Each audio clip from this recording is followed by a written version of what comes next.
we are ready when you are. All right. Hi everyone, my name is Gus Close. Thank you so much for coming to my TED Talk. So my thesis question, or my research question was, are we experiencing the end of democracy in the United States?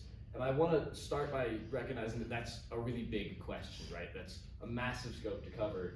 And honestly, it's kind of a scary thing to talk about.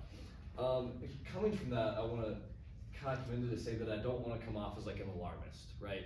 I think far too often we have a bad habit of saying everyone we don't like, oh God, on the left of the aisle is a communist and everyone on the right is a fascist. And in doing this, we start to lose the seriousness behind these terms, right? So when we're talking about fascism in the US, I don't want to come across to you sounding like I don't like what's happening now, and because of that, it's got to be a fascist regime, right? And while I don't want to be an alarmist, on March 8th, 2025, the president sent federal agents to arrest this man, Mohammed Khalil, for speaking. This was done under the guise of the Cold War era Immigration and Nationality Act. And I want to take a pause right here and say I don't care about his immigration status, though he was a legal permanent resident. I don't care what he was talking about, though he was protesting the Israel-Palestine war. This man was arrested for speaking and is still held in detention in Illinois. I don't want to be an alarmist, but on March 12th, Kilmar Abrego Garcia was illegally arrested and deported to El Salvador. I don't care about his immigration status. He didn't have due process, didn't matter. I don't care about his crimes. He didn't have due process, they don't matter. I don't care anything about who he is and the rationale for this. This could have been any of you. It could have been me, and it wouldn't have mattered because he had no form of due process.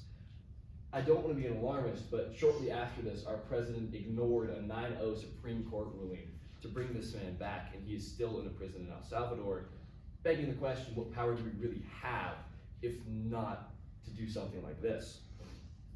Now, I show you these things not to try to make a case for you in this that we're falling to fascism and that this is the end, right? I want to bring these things up to show you why this topic is so important right now.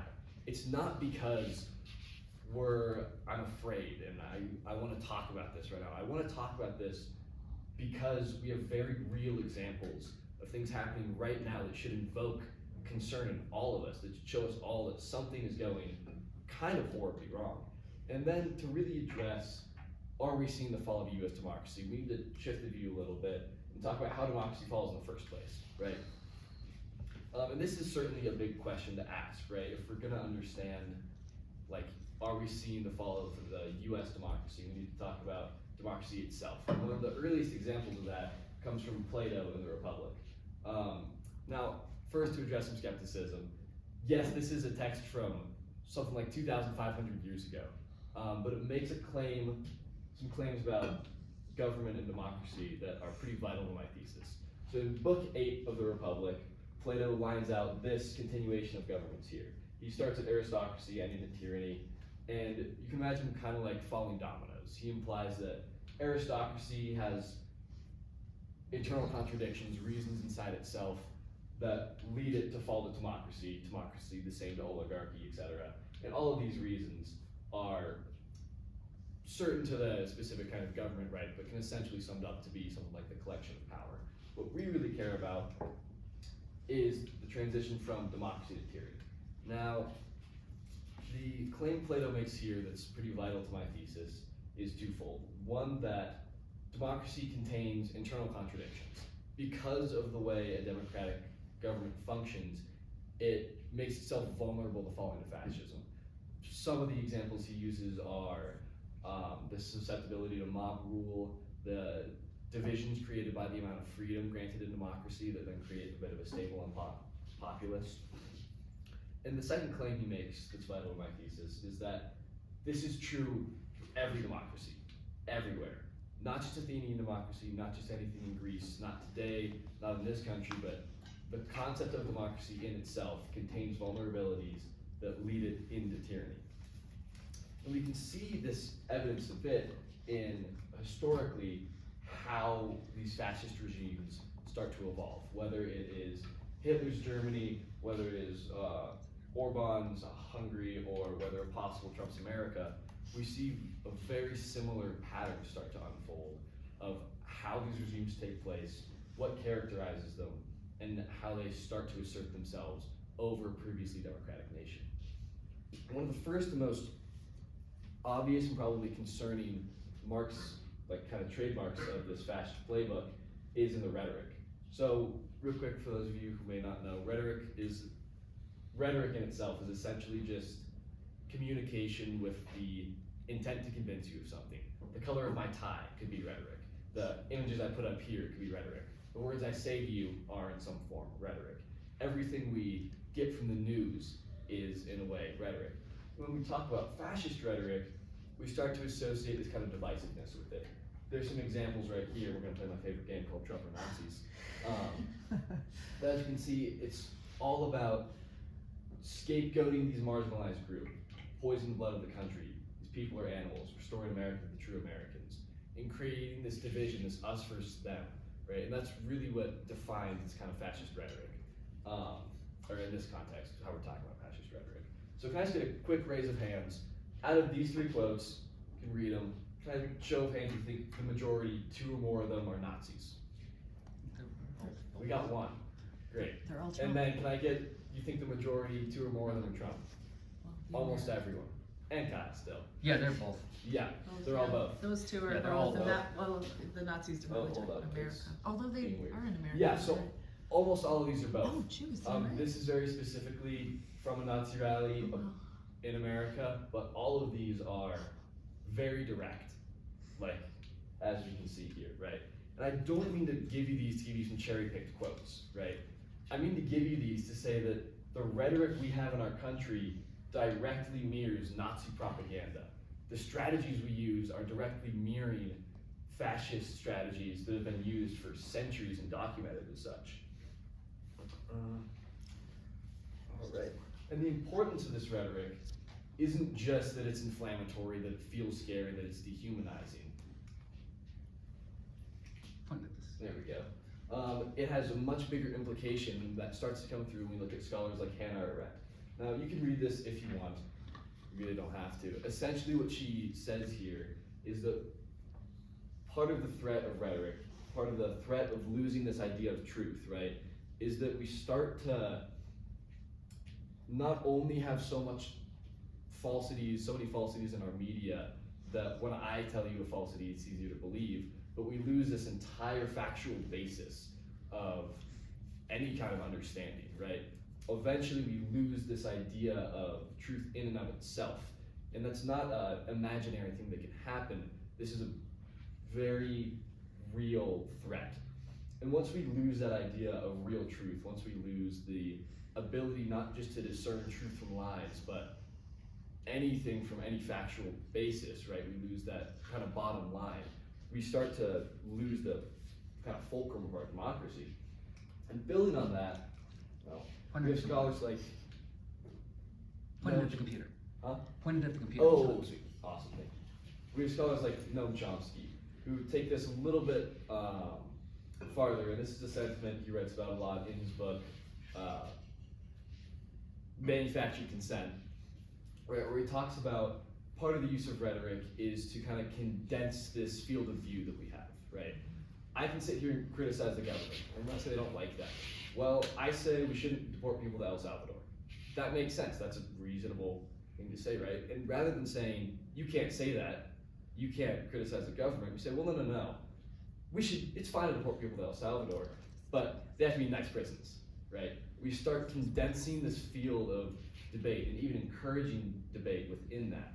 And we start to see this kind of threat of rhetoric here in moving this public scope and public idea of what's acceptable and what we see every day. And we've already started to see that in our media, and I'm sure we've all seen kind of some of the absurd headlines, the Gulf of America, invading Greenland, Marjorie Taylor Greene in any part of the government. And what this eventually leads to is the breakdown of structural norms. Structural norms are not laws, but these kind of pillars of belief that hold up our democracy in many ways. We saw these started to be violated as soon as Trump came into the presidency with signing hundreds, literally, of executive orders. This isn't illegal. This is a perfectly legal thing to do, but it hasn't been done because it circumnavigates these kind of democratic norms that we've set up for our government and help to run it. There we go. We saw this more so in the institution of Doge when we put the wealthiest man in the world in charge of what gets to function in our government. This isn't illegal. We can have specialists in the field give the White House advice on what to do, but it completely steps around a democratic government, right? It starts to dip into oligarchy. We see this to a really far extent in ignoring rulings of the Supreme Court. This is not legal, but there's nothing to be done about it. Our judicial branch has no teeth. It frankly can't enforce the things that it says should happen. So stepping around them is generally not done. It has been before, but it's generally not done because it undermines the foundation of our democracy and reveals that, frankly, we don't have too much power over the president and the executive branch, at least in the highest court we have. Well, I'm gonna Oh yeah, careful with that clicker. resolve that really quick. I'm gonna pause Beautiful. your time. Huh? Yeah, I just You paused can your keep time. going. Okay, good. And what this eventually leads to, with rhetoric that changes the perspective of how we look at things and structural norms that break down what we've seen upholding our democracy for as long as we can remember, is changes in policy. We see this rhetoric, these crazy ideas becoming actual law. And these are some pretty mild examples up here. Ukrainian aid withholding, environmental rollbacks, extreme corporate deregulation. And we saw some more egregious policy changes, especially in Trump's executive orders, many of which were blocked. But I honestly don't want to make the point of policy, the main point of our argument right now, because of how mild I think it is compared to what it could be.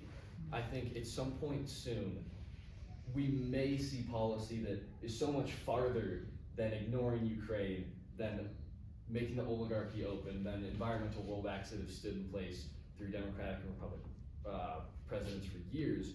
We may see things that start to take actual legal bites away at the foundations of our democracy. And I say this to say that the track we're on certainly does look like one that leads away from democracy. In the rhetoric we see, in the structural norms that we have and the lack thereof, we seem to be walking away from democracy, and we seem to see this pattern that's very similar to how we've seen fascist regimes happen in the past. But this isn't anything that happens overnight, right? We may never see a day when our First Amendment right is taken away. We may never see a day when Trump declares himself a dictator. I think that's largely because Trump isn't actually the disease here. He's a symptom of it. Trump certainly is the symptom causing the harm, right? He's the reason these things are happening. But he only exists because of what we just talked about with Plato. I want to bring it back to that, right? Plato put forward this idea that the reason democracy doesn't work isn't because Trump said it. It's because of internal contradictions within itself that have allowed this man to do these things, to push this rhetoric, to degrade these structural norms, to start biting away at this policy, right? Trump is a focal point for these internal contradictions of democracy, the separation of our people, our division, the, oh God, I forgot. Separation of our people, the power we give to people who affect our government, but frankly nothing to, or no way to really know what they're doing about it. All of these reasons that Plato's defined democracy doesn't work are just focalized in Trump, not created by him. So brings me back to, are we experiencing the end of democracy? I can't tell you yes or no. Frankly, I don't know how many people in this world right now could tell you yes or no and give you a good argument about it, although we get closer to that every day. What I can tell you, and what I want to tell you, is that this question is no longer hypothetical. Are we experiencing the end of democracy? We may not be experiencing the end of democracy, but we're certainly edging towards it. And there may never be a point where we can say, yes, it's over, it's done, but it certainly could happen. It might not be today or tomorrow, but we absolutely are moving in that direction. And really the answer to my question has been, yes, we're moving in that direction. And if we are complicit, if we change nothing, then it seems very likely we will end up with no democracy sometime in our lifetimes. Thank you, I'll take questions.